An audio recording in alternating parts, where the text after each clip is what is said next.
September is Deaf Awareness Month, and today we want to talk about something that doesn't get nearly enough attention: how we can use technology to help deaf children learn and grow.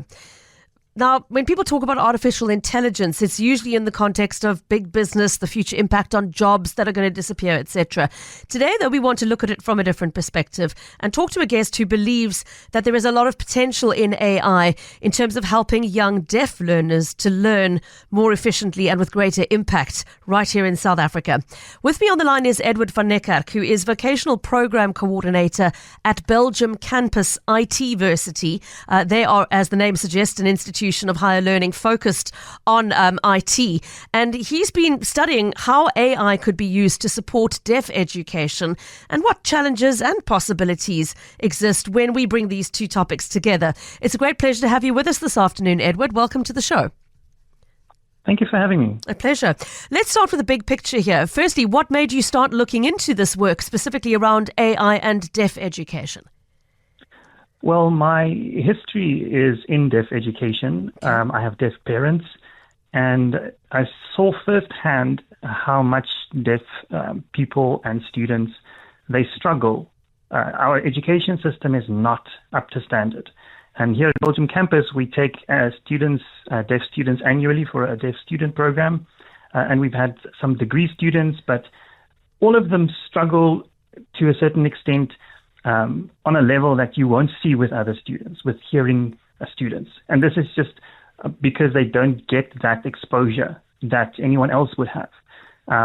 So that really kind of piqued my interest to see, what can be done around this.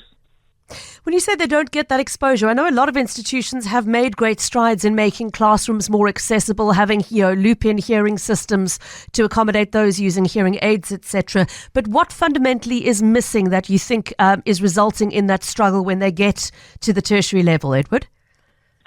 That's a great question, because the solutions are focused on the adults or the teenagers. Right. But the problems start in childhood. So if you think about a 2-year-old, a 3-year-old, even before they start speaking, they already have a vocabulary of hundreds, if not thousands of words.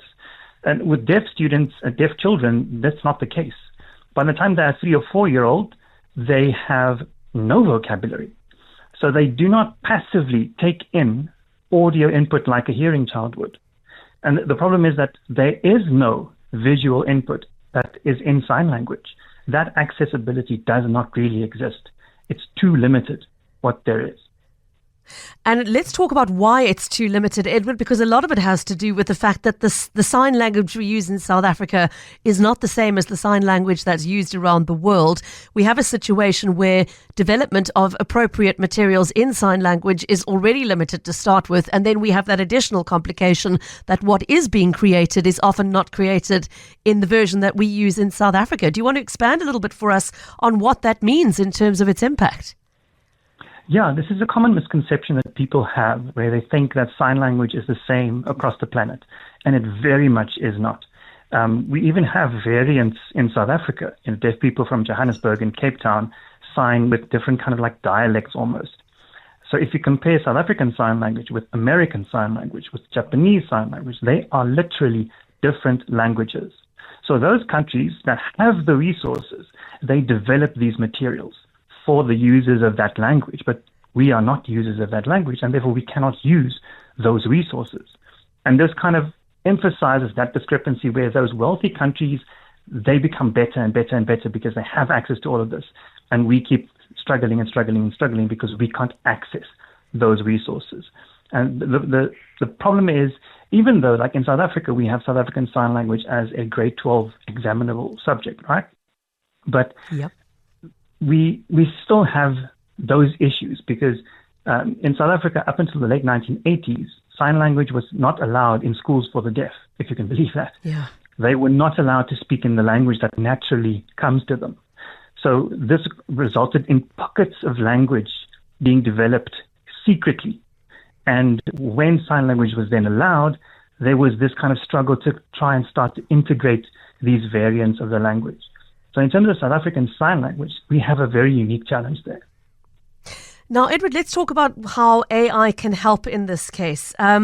Because I'm curious to hear your thoughts on AI's role with a language that is not just comprised of signs made with the hand. If you watch somebody having a conversation in sign language, whether it's American or South African or any other version, it's not just about the signs that are being made with the hand. So much is also given interpretation by facial expression and sort of nuanced subtleties. And I'm wondering, is a computer program going to be able to pick those up?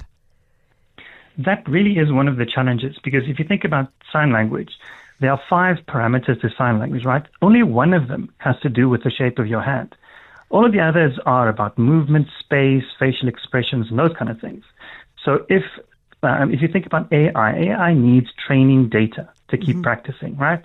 So, some of the most popular AI tools out there now, they use information from Wikipedia, from the general internet, because it's widely available and there is so much out there. But if you think about sign language, you can't just read the text, upload the file. You have to now think, okay, what happens if my hand is in front of my face? Now, because that sometimes happens in sign language. What if my one hand is behind the other? What if I put my hand behind my back? There are signs that are like that. So a normal camera won't be able to pick that up. So you'll have to have a very complex setup to properly record someone's sign language so that that can be digitized, so that it can be used for AI to train itself on that. And that process is something that, we're looking at how can that be simplified. Those programs where they use American Sign Language or French Sign Language, can we maybe use the algorithms that they created, the processes, procedures that they use, and simply just adapt them to our grammar, our structure? And we're looking at that at the moment. Just for anybody coming into this conversation midway, our guest on the line is Edward van Niekerk, who is Vocational Program Coordinator at Belgium Campus, iTversity, talking to us about the fascination with the potential for AI to assist in education of deaf South Africans, and specifically much younger than the typical student coming to their campus, but looking at what is the potential to offer these children more than what they are currently getting in childhood, when so much of our interpretation of the world is laid down. Edward, maybe we should just sort of take a step back and put it into layman's terms with the concept. What might an AI generated or assisted visually driven input look like for a deaf child? I mean, you spoke to us about that passive learning that hearing children experience. They hear people talking all around them, reading stories to them. They assimilate a lot of their language from that basic sort of mimicking and overhearing of it in use. What's the equivalent that you imagine might be possible to create with the help of AI for a deaf child? Well, we really are only limited by our imagination when it comes to this. If you think what the AI currently is capable of, you can ask it to write a novel for you. You can ask it to write you a sitcom script. So if we are able to have that, but instead of text, have the resulting output be a signed video. Imagine if you could say, convert this children's story into a signed video. You can have literally libraries where all of these things are available. And, in the maybe not that far of a future, but think about these wearable devices where you have mini screen projectors built into the lenses of your glasses. Google Glass used to exist for a while until they failed, but there are now other products like that. And it might be possible that you have these devices that receive audio input, and then there's a little avatar that you can see in the corner of your eye that just converts everything into sign language. And whether you look at it or not, it's there. And then you kind of try and emulate that passive input that comes so naturally to hearing children. But it is difficult, like I said. So we really need to get the research invested into this. And that's where the problem lies, because, you get many PhD students who research this because it's a challenging topic, it's interesting, it piques their interest. And once they are able to do the alphabet or, have basic phrases, they deem that as successful. And then they drop the project because there's no value in it. Companies don't want to invest in it. And that's, I think, a major mind shift we have to really try and pursue.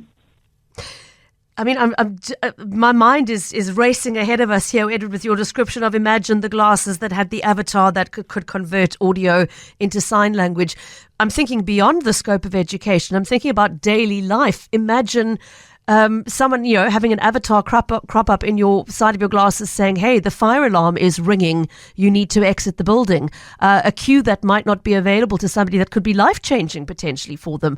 The ramifications of this, if we can get it right, are applicable to absolutely every sphere of life, not just to the acquisition of language and to the learning space. So it's incredibly exciting what you're describing. Let's talk a little bit more, though, about what it takes. You've said, so research limitations, lack of investment. Here you are at the other end of the scale as a tertiary institution, looking into this and thinking about what difference it'll make to your students in the long run, or the students of tomorrow, if you can engage with them earlier on in that learning process. What else needs to happen to give fire to this concept? Edward, do we need to see government or public institutions getting involved, for example? Well, I mean, South African Sign Language is now an official 12th language in our country. And for us to, give equal access to, our deaf citizens, it's fine to say, here's a sign language interpreter. But we don't have a body that regulates sign language interpreters. Well, not yet. So how do you know that the interpreter you have is a good one? So how do you know that your privacy is going to be respected, and so on and so forth? So having someone who is natural in sign language, whether that someone is an AI-generated avatar or not, is irrelevant. But it is natural sign language that is given to you. And this is something that, the government really has that responsibility to make that access as natural as possible. Otherwise, you end up with kind of almost artificial accessibility by, plopping in a sign language interpreter on top of it, because now you add a layer between you and, the person you're communicating with. So if you remove that, you have a much closer access to that information. And, this is something that companies can also do. It's something that, corporate social investment can look at sponsoring research projects, but the biggest thing that I really think is if the deaf people themselves get into this. But that's a much bigger task, because we have about 43 schools for the deaf in South Africa. Only one of them teaches mathematics. Sure. Only one. None of them teach IT. Some of them teach CAT, but none of them teach IT, which is where you get the fundamentals of programming and computational thinking. None of them. Sure. So how are we going to get our deaf people to do this themselves, which is what will really be the best, because they will have that motivation, of course. So that's where we need to get. Fascinating conversation. Edward, final question is really what you hope to see change by starting this conversation as you're doing at Belgium Campus. And I don't know if there's anything more you want to tell us about how you are trying to drive this conversation forward in your space. But what would you like to see, whether it's parents, educators, or just an ordinary listener listening to this conversation? What can they do to help drive the demand for a more inclusive and AI-ready future for deaf learners? Well, I think in the first place, people need to be consciously aware of what they are using when they use AI. It's not just another tool anymore. It's become so ubiquitous and it's becoming integrated in everything else that you do. So, be aware, educate yourself into what this means, why it is limited, why it makes mistakes sometimes. And then when it comes to the educational aspect, we at Belgium Campus, we take our deaf students every year, we get a new group, and, we get the product of the education system. So we see the result of that. And I think a large part of that is because there's a slight resistance to change. This is how we've always done things. You have some teachers that have been there for decades, and there is this resistance to change. And I think this kind of revolution that AI is bringing, this is the perfect time to kind of be swept along as things change. If the old methods didn't work, try something new. So I think, be flexible, be open. Yeah. Lots of food for thought. Edward van Niekerk, thank you so much for joining us this afternoon and starting the conversation on CapeTalk. Edward is Vocational Program Coordinator at Belgium Campus iTversity.